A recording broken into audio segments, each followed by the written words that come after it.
بسم اللہ الرحمن الرحیم۔ السلام علیکم ورحمۃ اللہ وبرکاتہ۔ پیارے دوستو، آج ہم ایک ایسی برگزیدہ ہستی کی زندگی اور اسرار پر روشنی ڈالیں گے جن کا ذکر قرآن پاک میں بھی ملتا ہے اور جن کی دانائی اور رہنمائی کی کہانیاں صدیوں سے چلی آ رہی ہیں۔ یہ ہیں حضرت خضر علیہ السلام، ایک ایسا نام جو پر اسراریت، علم لدنی اور ابدی زندگی کی علامت ہے۔ تو آئیے اس روحانی سفر پر ہمارے ساتھ چلیے اور جانیں حضرت خضر علیہ السلام کے بارے میں وہ سب کچھ جو آپ جاننا چاہتے ہیں۔ حضرت خضر علیہ السلام کا سب سے واضح تذکرہ قرآن پاک کی سورۃ الکہف میں ملتا ہے۔ اس سورت میں اللہ تعالیٰ نے حضرت موسیٰ علیہ السلام کے ایک اہم سفر کا ذکر فرمایا ہے، جس میں ان کی ملاقات ایک ایسے بندے سے ہوتی ہے جسے اللہ نے خاص علم سے نوازا تھا۔ اکثر مفسرین کرام کی رائے کے مطابق یہ برگزیدہ بندے حضرت خضر علیہ السلام ہی تھے۔ روایت کے مطابق حضرت موسیٰ علیہ السلام بنی اسرائیل میں وعظ و نصیحت فرما رہے تھے کہ کسی نے ان سے پوچھا کہ کیا روئے زمین پر ان سے زیادہ علم والا بھی کوئی ہے؟ حضرت موسیٰ علیہ السلام نے اپنی عاجزی کے باوجود فرمایا کہ انہیں ایسا کوئی علم نہیں۔ اس پر اللہ تعالیٰ نے حضرت موسیٰ علیہ السلام کو وحی کے ذریعے آگاہ فرمایا کہ دو دریاؤں کے سنگم پر ایک ایسا بندہ موجود ہے جسے ان سے زیادہ علم عطا کیا گیا ہے۔ اللہ کے حکم پر حضرت موسیٰ علیہ السلام اپنے ایک خادم یوشع بن نون علیہ السلام کے ساتھ اس علم کی تلاش میں روانہ ہوئے۔ انہوں نے اپنے ساتھ ایک مچھلی لی جو ان کی نشانی تھی۔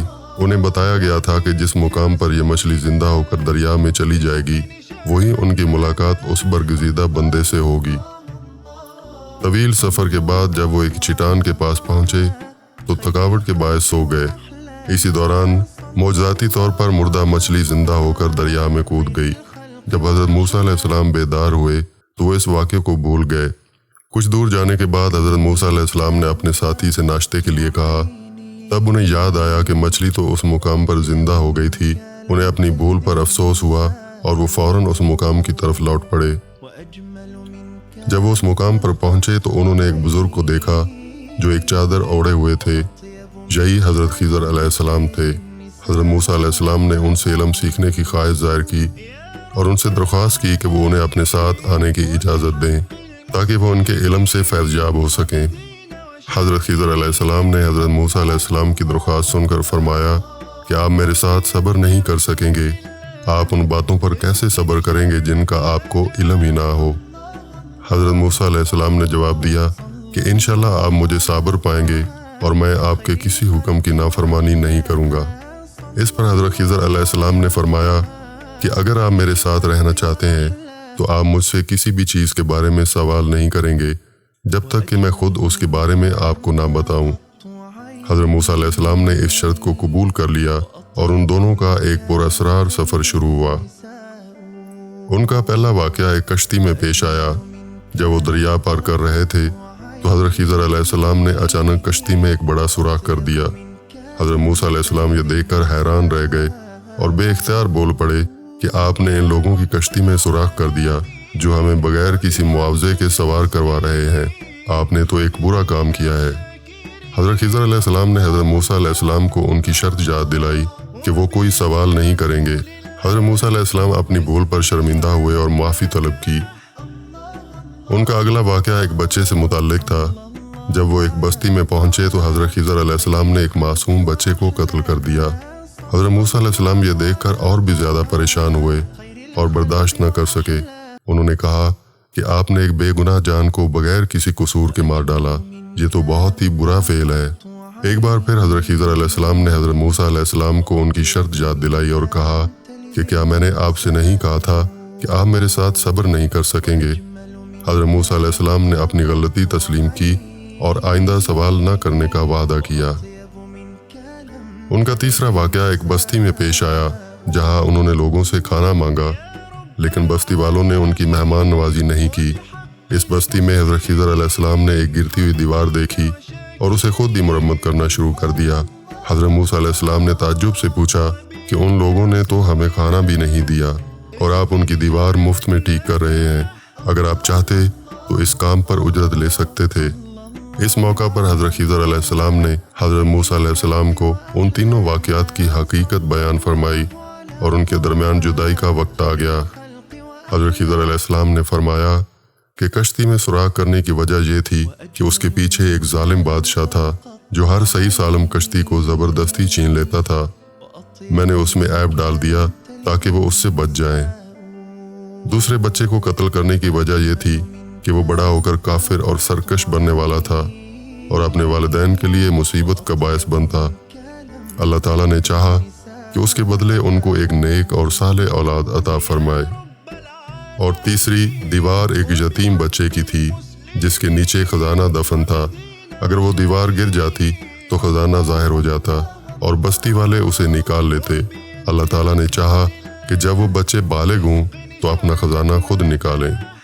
ان واقعات کی تفصیل بیان کرنے کے بعد حضرت خضر علیہ السلام نے حضرت موسیٰ علیہ السلام کو بتایا کہ یہ سب کام انہوں نے اپنی مرضی سے نہیں کیے بلکہ اللہ تعالیٰ کے حکم سے کیے تھے۔ اس واقعے سے ہمیں حضرت خضر علیہ السلام کے علم لدنی کا اندازہ ہوتا ہے۔ وہ علم جو اللہ تعالیٰ نے انہیں براہ راست عطا فرمایا تھا، وہ ظاہری حالات سے پرے باطنی حقائق کو جانتے تھے اور اسی کے مطابق عمل کرتے تھے۔ حضرت خضر علیہ السلام کی شخصیت ایک پردے میں لپٹی ہوئی ہے۔ ان کی زندگی، ان کا مقام اور ان کے بارے میں بہت سی روایات مختلف ہیں۔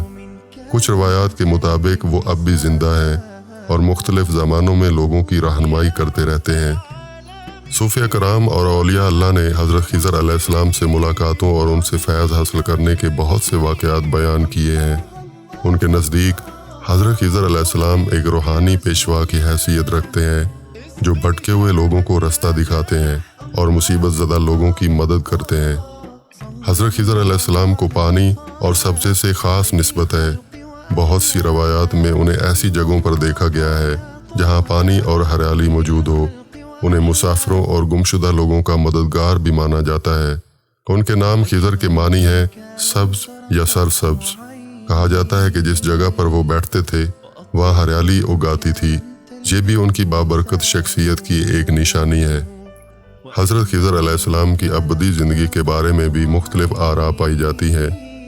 بعض علماء کرام کا خیال ہے کہ وہ قیامت تک زندہ رہیں گے اور اللہ کے حکم سے مختلف خدمات انجام دیتے رہیں گے، جبکہ کچھ دیگر علماء اس رائے سے اختلاف کرتے ہیں۔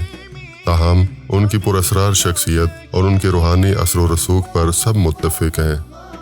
حضرت خضر علیہ السلام کی زندگی ہمارے لیے بہت سے سبق رکھتی ہے۔